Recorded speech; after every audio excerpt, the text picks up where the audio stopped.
اگر واکانیر والے میری جان بخشی کر دیں اور مجھے معاف کر دیں تو میں ایک بات تھوڑی سی تلخ کہنا چاہتا ہوں، اسی میں تو بدنام ہوا ہوں، لیکن کہوں گا کیونکہ آپ سے کوئی لالچ نہیں اور نہ ان ممبر پر بیٹھنے والوں سے کوئی لالچ ہے۔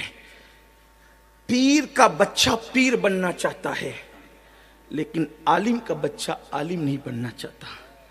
پیر اپنے بچے کو پیر بنانا چاہتا ہے لیکن عالم اپنے بچے کو عالم نہیں بنانا چاہتا۔ وجہ اس لیے کہ اسے پتا ہے مجھے کچھ بھی نہیں آتا، باپ کی خلافت لے کے پیر بن جاؤں گا تو ہاتھ بھی چومے جائیں گے، دعوتیں بھی ملے گی اور نذرانے بھرپور ملیں گے۔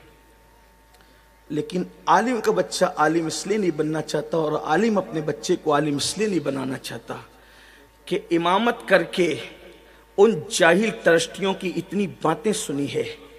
ایک بیوی اپنے شوہر کی جتنی باتیں نہیں سنتی اس سے زیادہ جاہل ترشٹی امام کو باتیں سناتے ہیں۔ ایک بیوی اپنے شوہر سے جتنا نہیں ڈرتی اس سے زیادہ امام اپنے ٹرسٹیوں سے ڈرتا ہے، تو وہ سوچتا ہے کہ جب میں نے اتنا ظلم برداشت کیا تو میں اپنے بچوں کو اس ظلم کی آگ میں کیوں جھونکوں۔ اس لیے یہ معاملہ نہیں ہو رہا ہے۔ واللہ میں اللہ کی قسم کھا کے کہتا ہوں میں کسی پیر کا مخالف نہیں، اس لیے کہ میں کہیں ایک پیر رکھتا ہوں، ایک پیر سے تو مرید ہونے کا شرف حاصل ہے اور درجنوں پیر نے مجھے خلافت اپنے کرم سے دے رکھی ہے، اس لیے اتنے مشائخ رکھتا ہوں۔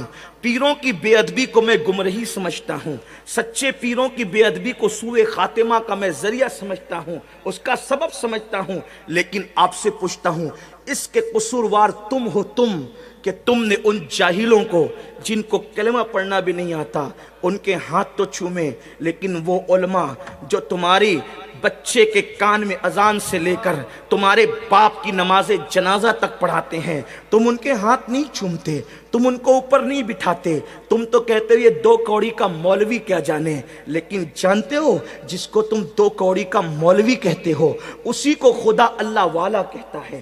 آپ کیا سمجھتے ہو؟ اللہ والا، آپ جس کو اللہ والا کہیں وہ اللہ والا نہیں ہو سکتا۔ اللہ نے اللہ والا کس کو کہا؟ قرآن اٹھا کر دیکھے۔ میں قرآن کی بات کرتا ہوں۔ اگر اچھے عالموں کو اپنی قوم میں پیدا کرنا ہے تو عالموں کی قدر کرنا سیکھو، اچھے امام پیدا کرنا ہے اماموں کی قدر کرنا سیکھو۔ بڑی معذرت کے ساتھ جن جاہلوں کو کلمہ پڑھنا نہیں آتا ان کو تو دیسی